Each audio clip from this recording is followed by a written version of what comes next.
Ladies and gentlemen, weebs and waifus, welcome to Kyo World here on YouTube. And I am your host, with the most, the man of the hour, too sweet to be sour, Kyo. And I would just like to start this video by wishing every woman out there a happy Women's Month. And on the topic of you beautiful women out there, since it is International Women's Month, and the final chapters of Attack on Titan are finally coming out, I decided now was a great time to, go back and rewatch Attack on Titan from the very beginning. And while I was rewatching Season 1, there was one waifu who just demanded my attention from the moment we meet her. And that is none other than the female Titan herself, Annie Leonhart. So before I dive right into why I'm smitten, I'm falling for, admire Annie so much, guys, please do not forget to help your boy out and, treat that subscribe button like Annie's Titan-sized ass and just, give it a good smack for me. I would really appreciate the support. Now, without further ado, let's talk Annie Leonhart in Season 1 of Attack on Titan. Annie Leonhart is a graduate of the 104th Cadet Corps and former member of the Military Police Regiment. Her exceptional skill with swords and unarmed combat earned her the 4th rank, but she is noted to be a lone wolf that struggles to work with others. In fact, early on in the training of the 104th Cadet Corps, we see Annie's cold and apathetic demeanor on full display as she teaches Eren and Rainer a thing or two in hand-to-hand combat. Now, the combat is nothing to her as she easily disposes of both of them. We even see Eren use her technique later on in another scuffle. So, right from the jump from when we meet Annie, we know this girl is just simply built different, because the MC is literally taking lessons from her and already applying them to real-world situations, and that's what really drew me in. And now the show does do an excellent job in showing us how different Annie is from her peers. Annie is considered to be an isolated, exclusionary type, and friendships don't really come that easy to her. She is rarely seen smiling and often has an emotionless expression. And even so, it does not take away from the beauty and badassery Annie is able to display with little to no effort. And speaking of beauty and badassery, take for example the 57th Exterior Scouting Mission arc. For me, that was the real meat and potatoes of Season 1 and quite frankly, the best part of the season. The debut of the female Titan Annie, doing absolutely whatever she wants to the Survey Corps in pursuit of capturing Eren Yeager. Now, the 57th Scouting Mission is the perfect example of both the beauty, power, and maybe perhaps empathy of Annie Leonhart. I believe it was my man Rainer who said, "Was it for the one with the nice ass?" And what a nice ass it is. Now let me stop.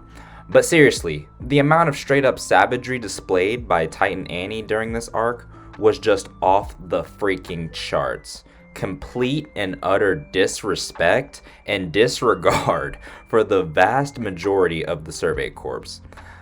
She's seen swinging people like yo-yos and launching them into the stratosphere for fun. When she's being attacked from behind, you think you have her? Nope. She jumps up in the air and just squishes you under her foot like a bug. She's punting soldiers off their horses into outer space.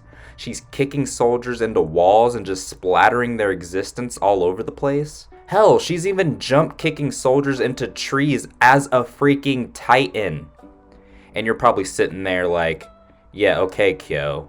She beat up little humans that are a fraction of her size. Big whoop.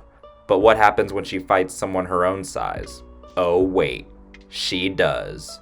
When finally Eren has had enough of seeing the likes of Captain Levi's team get insta-wiped by Annie and decides to take matters into his own hands.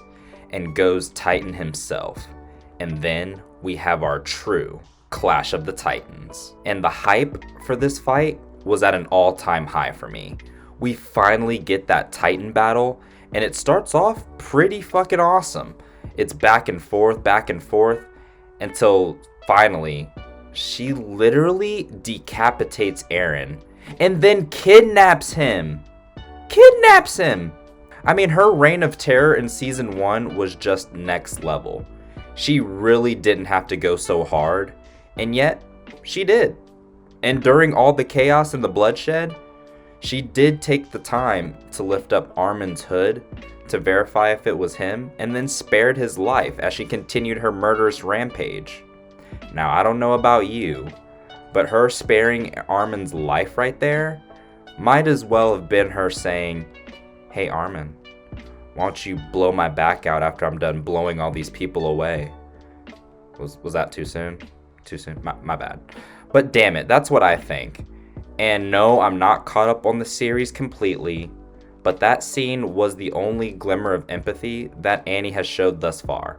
And honestly, it has me hopeful for a Annie-Armin relationship maybe down the line.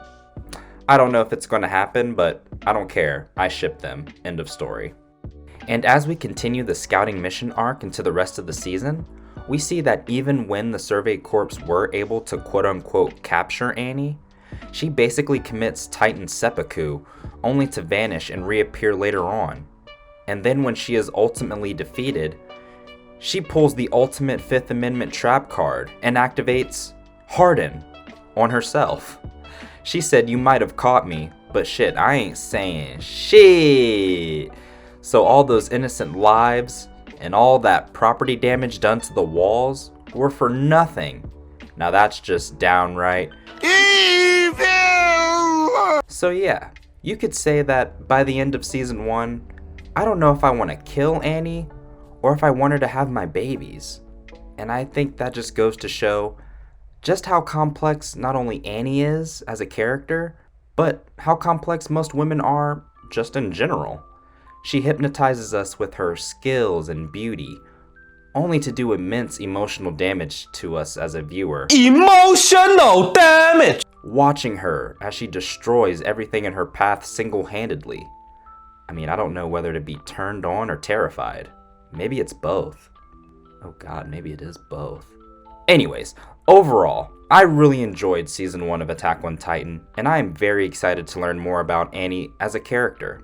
And if you have made it to this point in the video, a huge arigato to you. And if you haven't seen Attack on Titan yet, I think now is the perfect time to dive in.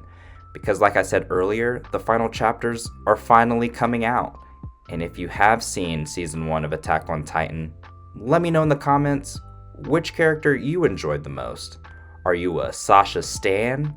Or perhaps on team Mikasa Mami? I would love to hear from you.